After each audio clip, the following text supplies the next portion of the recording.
नमस्कार दोस्तों, आज के एपिसोड में हम बताइब ओ मैच की कहानी जेकरा मैच में एगो भारतीय खिलाड़ी के पारी करोड़ हिंदुस्तानी के माथा गर्व से ऊंचा कर दिलस। क्रिकेट इतिहास में ऐसा पारी दोबारा ना खेलल गई। भइल रहे 18 जून 1983 भारत बनाम जिम्बाब्वे। भारत पहले टॉस जीत के बैटिंग की शुरुआत कैलस, लेकिन वो दिन हालत ई भइल की बस 9 रन पर 4 विकेट ढेर हो गई। सुनील गावस्कर, श्रीकांत, अमरनाथ आ संदीप पाटिल सब जल्दी आउट हो गई।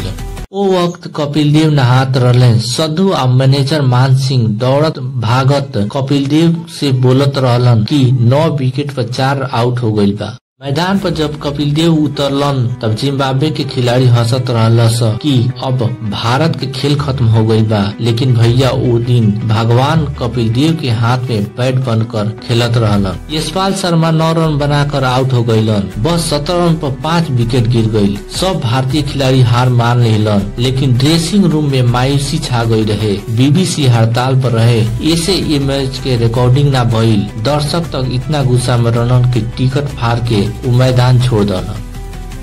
लेकिन कपिल देव जी हार ना मानलन। रोजर बिन्नी, मदन लाल बिरमानी के साथ साझेदारी करत करत कपिल देव आंधी तूफान मचा देलन। पहले 50 रन मारे खातिर एको गो बाउंड्री ना मरलन। धीरे धीरे ई इनिंग के रंग ऐसा चढ़ल कि पूरा क्रिकेट जगत दंग रह गई।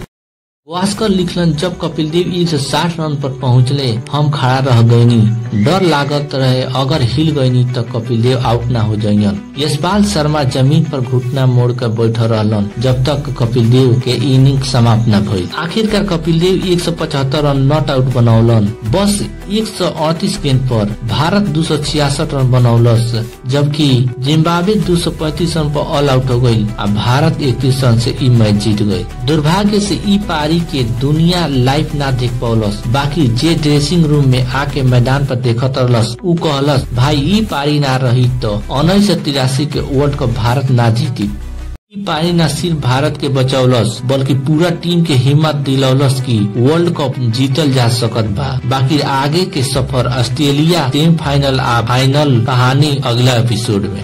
ई चैनल के लाइक सब्सक्राइब करी।